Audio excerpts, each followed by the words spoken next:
মুর্শিদাবাদ থেকে বহু মানুষই কেরালায় পরিযায়ী শ্রমিকের কাজ করতে যান। তবে এবার পরিযায়ী শ্রমিকের কাজ করতে গিয়ে কোনো দুর্ঘটনা নয়, রীতিমতো রুম পার্টনারের সাথে বচসার জেরেই খুন হলো এক যুবক, এমনটাই দাবি তার পরিবারের। এখনো পর্যন্ত জানা যাচ্ছে ওই অভিযুক্ত যুবককে আটক করেছে কেরালা পুলিশ। প্রজাতন্ত্র দিবসে 1 টাকা ডাউন পেমেন্টে হিরো বাইক, 10,000 টাকা পর্যন্ত ক্যাশ ডিসকাউন্ট, ফ্লিপকার্টের মাধ্যমে 8,000 টাকার ডিসকাউন্ট, 0% সুদের হার, স্পট এক্সচেঞ্জের সুবিধা, আকর্ষণীয় ফাইন্যান্স স্কিম। দ্রুত চলে আসুন গোল্ডেন মোটরস প্রাইভেট লিমিটেড, 55 তলা, বহরমপুর। Golden Automart, Raghunathganj. ভিন রাজ্যে কাজে গিয়ে খুন হতে হলো মুর্শিদাবাদের এক শ্রমিককে। সহকর্মীর বিরুদ্ধে খুনের অভিযোগ। জানা গেছে ইসলামপুর থানার গোয়াস কালিকাপুর এলাকার বাসিন্দা রাকিবুল শেখ 18 দিন আগে কেরালায় কাজে যায়। সেখানে দিনমজুরের কাজ করত সে। কেরালার এর্নাকুলাম জেলা এলাকায় বেশ কয়েকজন শ্রমিকের সাথে থাকত সে। পরিবারের দাবি, মঙ্গলবার রাতে রুম পার্টনারের সাথে বচসার সময় তাকে ধারালো অস্ত্র দিয়ে কোপানো হয়।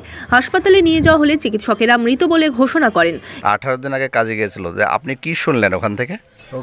রাত 11টার সময় শুনতে যে রাকিবুলকে মারিয়ে দিয়েছে। আচ্ছা, কেরালার কোথায় থাকতো? মৌটিপাড়ায়। কি কাজ করতো? এমনি কাঁঠাল পাড়তো, বিভিন্ন রকম কাজ করতো। রাজমিস্ত্রি করতো না? এই খবর বাড়িতে আসতেই শোকের ছায়া নেমে আসে পরিবার জুড়ে।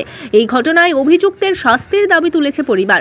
জানা গিয়েছে অভিযুক্ত যুবককে আটক করেছে কেরালা পুলিশ। আচ্ছা, আপনাদের এই সংসারের যে ইনকাম সেটা কে করতো?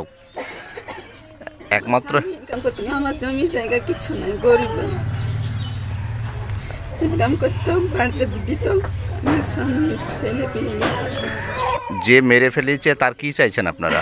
তার ফাঁসি চাই।